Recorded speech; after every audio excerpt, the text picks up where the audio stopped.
Now we're going to combine the eighth note values with the other note values we have learned already and see what we can do.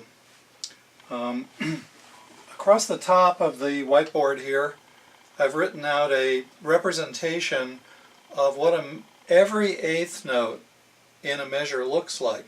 And down here we see how the rhythms match up to different locations in the unending stream of eighth notes. See, what these notes are an instruction to do something or to do nothing.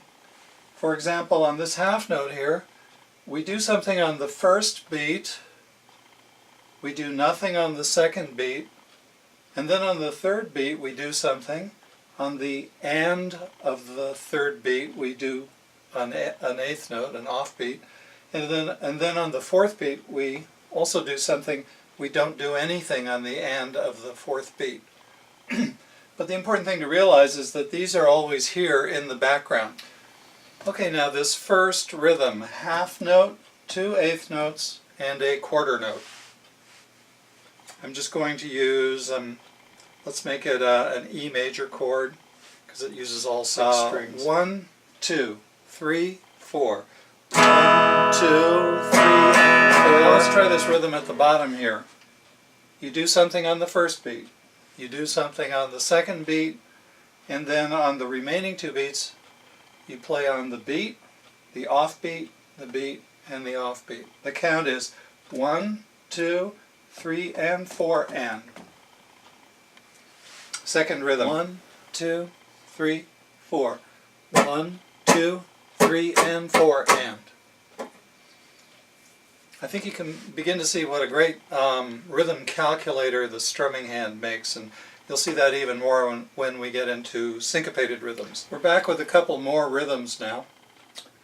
This first one is pretty easy to read, and again you can see how the notes line up with different spots in the unending stream of eighth notes that makes up a measure of 4/4 time. So all you have to do to derive the count for this particular rhythm is to look up and read off the numbers or the plus signs which stand for the word and. 1, and 2, and 3, and 4. Where this and does not have to be pronounced because nothing happens. So you just read off the number 4 and then go on to the next beat. Now, when you're reading rhythm, you are going to run into rhythms that are more complicated than this one, frequently. Just about every time you read the lead sheet for a song. What you do in that case is look for the beats. Determine where the beats are. As soon as you get enough notes to add up to a quarter note, you have a beat. And check those off and then look at how the beats are divided up. Don't worry about that right now because we'll get into that as needed as we go through the musical examples in the book. My only purpose right now is to give you a basic introduction to the notation. Down below here we have a more complicated rhythm. Looking up from this note head we see the number 1, and up from this note head we see the number and. But there's nothing after the and. Well, what this means is that we have a quarter note here. It's going to consume 2 eighth notes.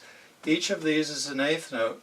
So the count on this particular quarter note is and 2.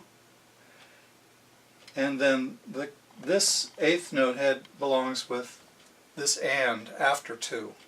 So the count here is 1 and silent, 2 and 3, 4. Don't worry, I'm going to play it and then you'll get it for sure. Okay, first playing the rhythm number 1 here.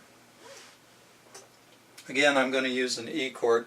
Well, let's say I'll switch to a G chord. The G chord also has all 6 strings engaged. Number 1. 1, 2, 3, 4. 1 and 2 and 3 and 4. Again, number 1. 1 and 2 and 3 and 4. 1 and 2 and 3 and 4. Change chords. Okay, now this is number 2. I want to sort out how to read this one slowly. The count is going to go 1 and, silent 2 and 3, 4. So when I get to 2, I'm just going to say instead of counting off the number 2. The count will sound like this. 1 and and 3, 4. I'm going to whisper 4 because nothing happens on 4. Okay, I'll do this slowly now. Number 2. 1 and 3, 4. Let's listen to that again. 1 and 3, 4. Now, guitarists, pay close attention because this is how you use your guitar as a rhythm calculator. If nothing happens on 2, keep your hand moving on the second beat. Your hand is going to move like the continuous stream of eighth notes, down and up, down, up, down, up, down, up, down, up. 1 and 2 and 3 and 4 and. But the pick will dive into the strings only when you do something on that particular beat or off beat. In other words, the strum for this rhythm is going, well, first of all, the strum for this rhythm is down, up, down, up, down, up, down. 1 and 2 and 3 and 4. The strum for this one, and I'll use the word skip to describe the point where you go down but you miss the strings. Down, up, skip, up, down, skip. I hope that this is visible from where you are. Down, up, skip, up, down, skip. And of course it's going to go a little bit faster when you're playing. Down, up, skip, up, down, skip. Down, up, skip, up, down, skip. And that's the sound of this rhythm. Again, the count is 1 and 3, 4. Okay, I think that pretty well covers these rhythms. I'm going to be back with a couple slightly more difficult rhythms.